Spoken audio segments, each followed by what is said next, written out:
ایک عظیم حدیث مبارکہ کا تذکرہ ہم کر رہے ہیں جس میں انسانیت، ہمدردی اور اخوت اسلامی کا پورا خلاصہ سمو دیا گیا ہے۔ یہ روایت جو ہے نا، یہ حضرت سیدنا ابو ہریرہ رضی اللہ تعالیٰ عنہ آپ اس کو روایت کرتے ہیں۔ نبی کائنات صلی اللہ تعالی علیہ وآلہ وسلم نے ارشاد فرمایا، من نفس عن مسلم قربۃ من قرب الدنیا نفس اللہ عنہ قربۃ من قرب یوم القیامہ۔ فرمایا کہ جس نے کسی مسلمان کی دنیا کی ایک تکلیف دور کی، اللہ تعالیٰ قیامت کے دن اس کی ایک بڑی تکلیف دور فرمائے گا۔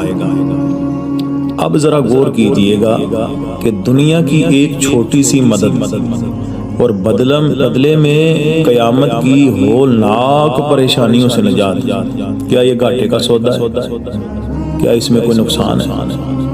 یہ دنیا جو ہے نا، یہ دارالامتحان ہے۔ یہاں پر ہر انسان کسی نہ کسی غم، فکر، پریشانی میں مبتلا ہے۔ کوئی قرض میں ڈوبا ہوا ہے، کوئی بیماری میں مبتلا ہے، کوئی ذہنی اذیت کا شکار ہے۔ ایسے میں اگر آپ کسی کے چہرے پر مسکراہٹ لے آئیں، کسی کا بوجھ ہلکا کر دیں، کسی کی مشکل آسان کر دیں، تو گویا آپ اپنے لیے آخرت کی آسانیاں خرید رہے ہیں۔ پھر میرے آقا علیہ الصلوۃ والسلام نے دوسری چیز بیان فرمائی، فرمایا وَمَن يَسَّرَ عَلَى مُعْسِرٍ يَسَّرَ اللَّهُ عَلَيْهِ فِي الدُّنْيَا وَالْآخِرَةِ۔ جو کسی تنگ دست پر آسانی کرے، اللہ تعالیٰ اس پر دنیا اور آخرت میں آسانی فرمائے گا۔ سامعین حضرات، آج ہمارا معاشرہ تنگی، مہنگائی، مشکلات سے گزر رہا ہے۔ بہت مسائل ہیں، بہت پریشانیاں ہیں، بہت ہی مشکلات ہیں ہمارے معاشرے میں۔ اگر ہم اپنے آس پاس دیکھیں تو کئی لوگ ایسے ملیں گے جو صرف تھوڑی سی مدد کے منتظر ہیں۔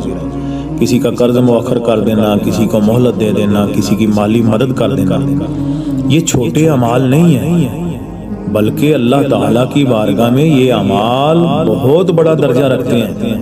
فرمایا کہ تم لوگ یہ کام کرو، اس کے بدلے میں قیامت کی وہ ہولناکیاں جو ہیں، وہ پریشانیاں جو ہیں، ہم ان سے تمہیں نجات دیں گے، وہ تمہاری آسان کر دیں گے۔ پھر اس کے بعد تیسری چیز میرے آقا علیہ الصلوۃ والسلام نے بیان فرمائی، فرمایا وَمَن سَتَرَ عَلَى مُسْلِمٍ سَتَرَ اللَّهُ عَلَيْهِ فِي الدُّنْيَا وَالْآخِرَةِ۔ جو کسی مسلمان کی پردہ پوشی کرے،